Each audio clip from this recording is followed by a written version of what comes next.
Ah, vous êtes des bâtards. Ah putain, vous êtes des bâtards. Ah, vous êtes des bâtards. Franchement, ouais.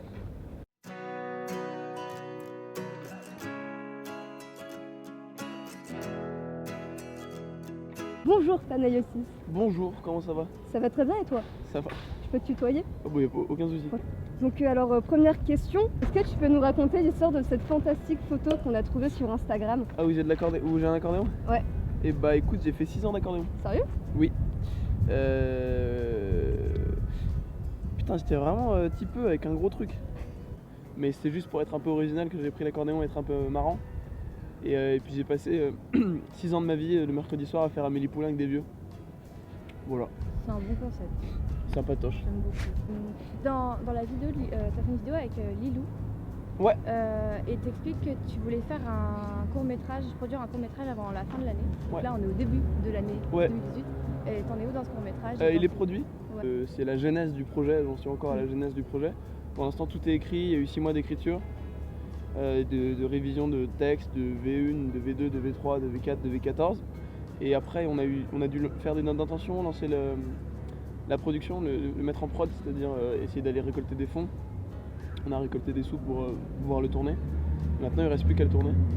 À trouver une équipe déjà et à le tourner. Et après, s'il est bien, on le balancera dans des festivals.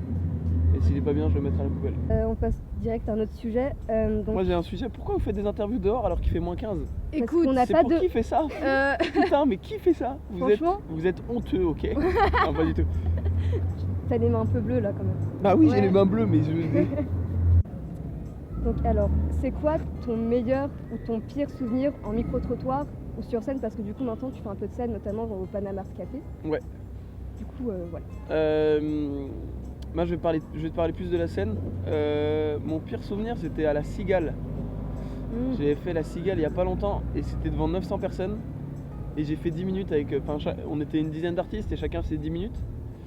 Et putain, ça s'est vraiment mal passé pour moi. J'ai vraiment été pas bon ce soir. Ce soir-là, j'ai vraiment été mauvais. Et donc devant 900 personnes, faire de la merde, c'est un peu compliqué, quoi. C'était un peu rude. Ouais. Ça, c'était un mauvais souvenir. Et un bon souvenir, quand j'ai joué au Canada. J'ai joué au Canada cet été, là, il y a pas longtemps. Et c'est vraiment déjà là-bas, il y a les mecs les plus marrants du monde. Il y a Adib Al-Khalidé, il y a Simon Leblanc, qui sont des... Il y a Roman Frécinet qui maintenant est venu en France, mais qui sont très très marrants. T'aimes bien Roman Frécinet? Putain, ce mec. Ah bah il est très très C'est marrant. un génie. Et donc ces gars-là, ils étaient au Canada, donc c'était mortel de pouvoir jouer à côté d'eux sur les mêmes plateaux qu'eux, de pouvoir leur demander un peu d'expérience, essayer de grappiller quelques astuces, etc. pour la scène. Donc ça, c'était mortel. Et voilà, c'était un bon souvenir. Ouais, c'était un bon souvenir. Le public canadien, il est génial. C'était un voyage. J'étais avec mes potes. J'étais avec des potes du Paname. On était partis à 4-5. C'était mortel. C'était vraiment bien.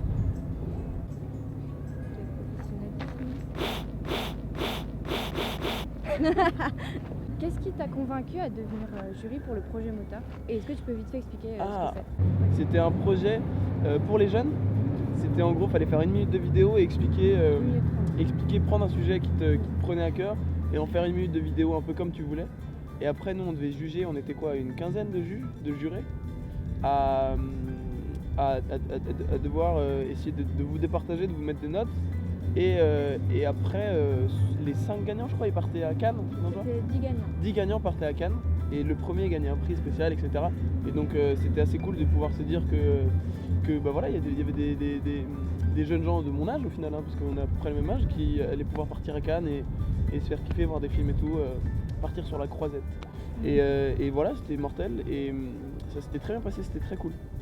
C'était vraiment très marrant. Après, pourquoi j'ai décidé de le faire, c'est parce que c'est comme pourquoi j'accepte toujours ces interviews-là. Moi, j'ai commencé absolument comme ça, en contactant des gens sur le web, en essayant de balancer mes petites vidéos que je tourne avec mon iPhone. Bon, aujourd'hui, je suis pas vraiment plus loin. J'ai fait de la télé, mais j'ai démissionné, donc là, je suis revenu un peu au stade où je traîne dans des parcs. Mais ça m'a vraiment fait kiffer de pouvoir être dans cette vibe toujours que j'ai été 3 ans plus tôt, quoi, de voir des jeunes qui avaient 3 ans de moins que moi, qui faisaient un truc qui les prenait, qui s'en foutaient, qui filmaient avec leur iPhone et qui espéraient aller loin. Ça fait toujours du bien à voir, donc c'était vraiment cool. Et tu penses que tu vas revenir à la télé Revenir à la télé, je pense pas tout de suite. Il y a une raison particulière ou c'est juste... C'est juste pas mon envie en fait, la télé, c'est pas mon délire. Ok. Je sais pas, en fait c'est juste que j'ai d'autres projets là en fait. C'est évidemment la télé c'est mortel et ça apporte énormément de choses. Ça j'en suis conscient et c'est vraiment un média qui est intéressant. Si tu as la possibilité d'y faire des trucs qui te plaisent. Mais d'un autre côté là j'ai 2 autres gros projets, plus un autre qui est un peu moins gros mais qui est quand même important. Cette année donc j'aurai pas le temps et je pense que l'année prochaine pareil je serai pris en fait. Cette année je pense que je vais être un peu encore absent. Et je vais revenir en 2019 et là en 2018 on va bien travailler pour préparer 2019. Donc du coup si je reviens à la télé ce sera minimum en 2020 quand je serai un vieux officiellement. Quelle est ta ligne de métro préférée? Vas-y tu crie cries encore pour ça, crie vraiment Pourquoi là. tu cries? Je sais pas. Ma ligne de métro préférée Tu adores le métro apparemment. Tu l'avais dit. Ouais dans je ta le prends vidéo. tellement tout le temps, putain j'ai... Merci. Non je kiffais la ligne 6 moi, pour aller au travail je prenais la ligne 6 et je traversais toute la ligne 6 et c'est une ligne aérienne et c'est trop cool. Et ce qui est cool c'est qu'il y a la tour Eiffel à un moment et J'ai raté. Et peu importe si t'es un jeune sur ton portable, si t'es un vieux sur ton portable ou sur ton livre, ou que t'es un jeune sur ton livre aussi, enfin t'as la tête baissée ou la tête prise dans un truc, dès qu'on passe la tour Eiffel, unanimement tout le monde lève la tête et la regarde. Et c'était un beau moment et je kiffais la 6 pour ça. Selon toi, quelle est la place des jeunes dans la société aujourd'hui? Ah la place des jeunes, ouh c'est un sujet de bac ça. Bah la place des jeunes, je sais pas. Bah en vrai de vrai, la place des jeunes, moi j'ai l'impression que les jeunes souffrent d'un manque de légitimité auprès des plus adultes parce que il y a quand même un truc de ah t'es jeune, laisse-moi faire, t'es jeune, toi fais ton truc dans ton coin. Et du coup, de devoir faire ses preuves, ça d'un côté ça peut la forger, cette jeunesse, j'ai l'impression. Moi par exemple je sais que je te parle de mon expérience, ça fait un peu narcissique, mais c'est juste parce que je me connais mieux que C'est le but les aussi autres. de te demander. Souvent on se connaît mieux soi que les autres. Et c'était un peu dans l'idée de faire mes preuves que j'ai commencé un peu à faire des interviews à mes 12-13 ans, etc. C'était vraiment parce que j'avais l'impression de souffrir d'un manque de légitimité, que j'avais envie de faire des trucs et je voyais des adultes à la télé, je me disais je veux faire ça, je veux essayer, et j'ai essayé de le faire tout de suite vu que en vrai on a la chance de faire partie de la génération qui peut avoir des putains de caméras assez tôt parce que ça coûte plus cher. On a des iPhones qui filment en 4K putain. Et donc j'ai l'impression que d'un côté la jeunesse on veut elle a envie de faire ses preuves et d'un autre côté on lui donne pas les outils non plus pour faire ses preuves. Donc c'est à dire que la jeunesse, si jamais on veut qu'elle s'émancipe assez tôt, comme vous le faites par exemple, il faut qu'elle se démerde toute seule pour contacter des gens, pour se démerder, pour trouver des caméras, vous avez dû appeler un pote à vous, vous avez dû etc. Vous devez vous démerder. En gros, j'ai l'impression que jusqu'à 20 ans, les jeunes, on les laisse un peu de côté. Et je pense qu'il devrait y avoir un tout petit peu plus de dialogue et un peu plus de confiance entre la classe adulte et les jeunes pour éviter que les jeunes souffrent de ce manque de légitimité et qu'il y ait plus, au contraire, une envie de partage. Parce que la plupart du temps, quand les jeunes, j'ai l'impression, je généralise un peu peut-être, hein, mais quand les jeunes font des trucs, c'est pas pour les adultes, c'est plus pour les jeunes. Par exemple, je reprends l'exemple de moi, hein, toujours, parce que je suis narcissique, mais quand j'ai commencé mes interviews, au début, je te jure que j'avais le sentiment de « Allez, personne m'a aidé, je vais le faire pour les jeunes ». Et du coup, c'était que pour mes potes, il y avait un truc très... du coup, on est très sectaire entre nous, en vrai, entre les jeunes et les adultes. En vrai, je pense qu'il faudrait que ça se mélange un tout petit peu plus, et peut-être que ça irait un peu mieux. Mais pour aller un peu plus loin, j'ai l'intime conviction que ce dont les jeunes souffrent, et je te dis moi aussi puisque j'en ai souffert longtemps et j'en souffre encore un petit peu, c'est que notre univers il est assez peu étendu. Par exemple, moi j'ai des amis de mon âge et à l'époque, moi j'ai eu la chance de partir un peu plus à Paris, etc. quand je faisais mes interviews, mais j'avais des jeunes de mon âge qui étaient dans mon collège ou dans mon lycée. Leur univers il était restreint, c'était que le collège, leur maison et le bus pour aller entre les deux. Et quand ton univers c'est que ça, c'est compliqué de se laisser la possibilité de se dire ah je peux essayer de faire ça maintenant, je peux essayer de faire ça. Parce qu'en fait ton univers il est tellement restreint que bah, t'as l'impression d'étouffer un petit peu, t'as l'impression de devoir faire ton petit truc, de rentrer chez toi et fin tu vois. Et en vrai les jeunes, j'ai l'impression qu'il faudrait qu'on les aide à étendre un peu leur univers. Qu'on les pousse à aller un peu à Paris, à découvrir des trucs, à élargir leur univers. Et une fois que t'élargis ton univers, bah, t'as envie de faire plein de trucs, t'as envie de tester plein de trucs. C'est comme si t'es cuisinier et qu'on te propose de faire que 2 plats. À un moment tu vas mal le vivre et tu vas te rebeller et tu vas en avoir marre. Alors que si on te propose de tiens regarde tu peux essayer de faire ça, tu peux essayer de faire ça, à un moment c'est sûr et certain que tu vas de ton propre chef essayer de proposer un plat, essayer de proposer un truc. Parce que tu auras vu plein de choses. Et je pense que c'est de ça un peu dont on a besoin. Et je dis on parce que je sais pertinemment qu'aussi à mon âge maintenant, même si je suis un petit parisien bobo, j'en ai encore besoin. J'ai besoin évidemment qu'on me tende la main parce que je suis un jeune comme vous. Donc voilà, en gros je pense qu'on souffre un petit peu de ça. Mais du coup, est-ce que genre pour toi, ton âge, c'était vraiment un gros complexe quand t'as commencé ou même juste aujourd'hui en fait? Bah, au début, ça a été un énorme complexe et après, je m'en suis servi comme force. C'est-à-dire qu'au début, je me disais putain, c'est impossible là, mais tu vois, mon but dès mes 12 ans, ça a été d'interviewer Gad Elmaleh. Et je me suis dit, mais jamais de la vie. Je vois déjà, je te jure que je voyais des journalistes faire des sujets sur Gad Elmaleh et sans avoir d'interview. Tu sais, genre, il faisait un reportage et mettait des images d'illustration de lui. Et je me disais, mais même eux, ils n'ont pas eu d'interview. Il n'y a aucune chance que j'en ai. Et puis au bout d'un moment, je me suis dit, ah oui, mais ce que eux, ils n'ont pas, c'est que moi, je suis un petit gamin teubé, tu vois. Et du coup, je jouais cette carte-là, du petit gamin un peu marrant, un peu teubé, qui, tu vois. Et ça fonctionnait dans le sens où ça les faisait kiffer et tout. Donc, au début, j'ai beaucoup complexé dessus et ça m'a un peu frustré. Et très vite, je m'en suis servi comme force. Et en vrai, la plupart des gens font ça, hein. La plupart des gens servent de leur faiblesse en tant que force à un moment. Donc ouais, non, c'était vraiment les deux, autant un complexe qu'une force. Après, aujourd'hui, avec YouTube, pour le peu que tu as un smartphone et YouTube, quand tu es jeune, si tu te pousses toi-même à faire les choses, tu vas les faire. Mais Ouais. ce qu'on dit, ce que tu expliquais, c'est que l'impulsion, les jeunes, ils l'ont pas forcément. Oui, exactement. Ouais. En fait, Non, ouais, on c'est. prend pas Ils la sont main. obligés de se la donner eux-mêmes, en fait. Ouais, en fait, l'élément, il faudrait. Comment dire? Il faudrait un élément déclencheur. Parce que en vrai de vrai, j'ai quand même l'impression que chez tous les jeunes, il n'y a pas des éléments déclencheurs très tôt. Souvent, on dit que c'est à partir de la vingtaine que les jeunes ils commencent à rentrer dans la vie, à faire des trucs, à avoir des projets, des ambitions. Moi, je pense que c'est totalement faux et que les jeunes ont des ambitions assez tôt. Juste, ils n'ont pas l'essence nécessaire en eux pour faire fonctionner le moteur et pour se créer un élément déclencheur et se dire ok, putain, demain, je me lève la vie de ma mère à 8h, je fais ça. Et j'ai l'impression qu'il y a plus le sentiment de ah, ça peut attendre, tranquille, là j'ai mon lycée, j'ai mon truc. De toute façon, mes parents ils me disent fais d'abord tes études, fais des trucs. Du coup, on les conforte dans l'idée et j'ai l'impression qu'il faudrait peut-être un peu plus dire allez, tu vois.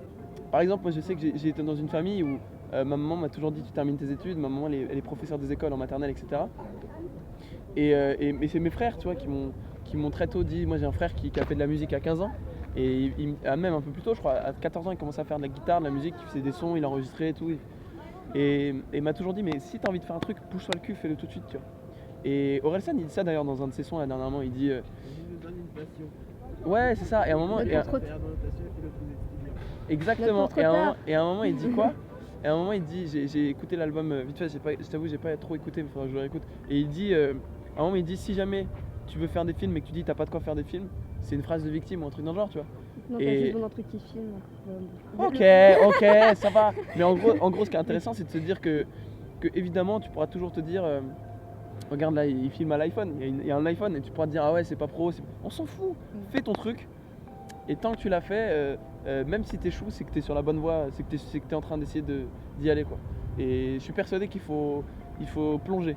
Moi, c'est le terme que je le fais pas toujours, hein, personnellement, et ça me bute, hein, mais je pense qu'il faut plonger. T'as rien à perdre au final quand t'as rien de base. Enfin, voilà. Ouais, non, mais faut se faire confiance. Même l'échec, c'est partie de la réussite en fait. Ouais, je suis finalement. persuadé. C'est beau ce que tu Ah, merci. Dans quelle cause en fait tu pourrais t'engager, genre écologie, féminisme, LGBTQ+, etc. Et bah écoute, en termes de cause, bah dernièrement là j'avais fait une vidéo avec la fondation Kering, qui est une fondation de protection des femmes contre les violences faites aux femmes, etc. Je m'étais engagé auprès d'eux il y a un mois. Et du coup je suis leur égérie cette année auprès des jeunes pour défendre évidemment la cause des femmes. Parce que ce n'est pas du tout que le combat des femmes. Donc voilà. J'ai pas de cause, j'ai pas une grosse cause pour laquelle je me lève à 8h tous les matins, je vais tracter malheureusement.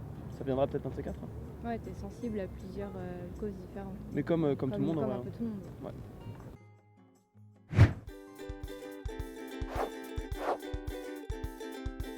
J'ai froid. J'ai froid. Paris ou Bonjour? Paris au Bondouf. Ah, c'est comme un Fast and Curious. Ça ressemble au concept de Combini, dis donc. Ok, alors, Paris ou Bondouf? Paris. Désolé pour ma ville natale, mais Paris. Hanouna ou Didier de SFR, il m'a bien fait marrer.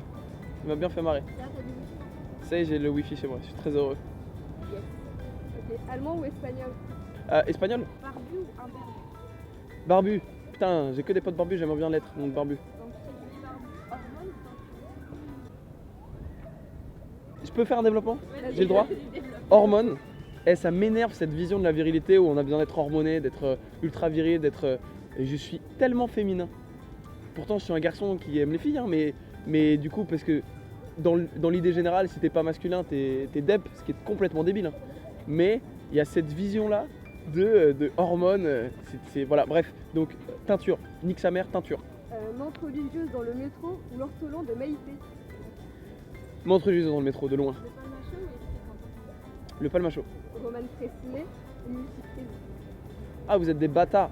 Bah, multiprise. Bah oui, j'aime bien Roman, mais multiprise, c'est mes potos, c'est mes frères, donc multiprise. Le cinéma ou la musique? Ah putain, vous êtes des bâtards. Et bah, tu sais quoi, je vais te niquer ta question. Je vais te dire cinéma, parce que dans le cinéma, il y a beaucoup de musique. Et en vrai, si tu choisis bien tes films, tu peux écouter de la bonne musique. Xavier Dolan ou Damien Chazelle? Damien Chazelle, dernièrement, avec Whiplash, que j'ai revu pour la 4e fois au cinéma et qui est un de mes films préférés, je pense mon film préféré. The Shoes ou Woodkid? Ah, vous êtes des bâtards. Patrick Sébastien. De loin.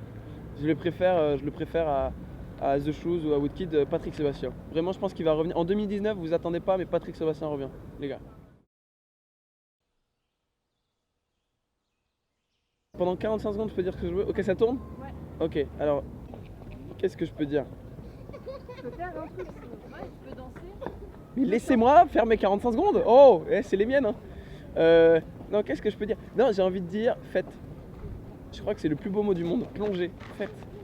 C'est trop bien. Là, ça me fait trop kiffer que vous fassiez ça. Vous plongez. Vous êtes venu à Paris en RER, non? Oui. Vous êtes venu à Paris en RER. Vous avez attendu dans le froid. Je vous ai mis un plan. Faut savoir que je leur ai mis un putain de lapin une fois parce que j'ai perdu mon calendrier et c'est déconnecté de mon iPhone. Et du coup, je leur avais donné rendez-vous et j'ai pas vu le rendez-vous sur mon téléphone. Et du coup, ils m'ont attendu et c'est atroce. Et vous plongez et c'est trop bien. Et je m'excuse évidemment pour le lapin. D'ailleurs, je me t'ai excusé par mail, mais je vais le refaire. C'est trop bien, c'est kiffant. Plongez, faites des trucs. Venez, on s'en bat les couilles, on fait. Venez, on s'en bat les couilles, on fait les trucs. Voilà, c'était mes 45 secondes.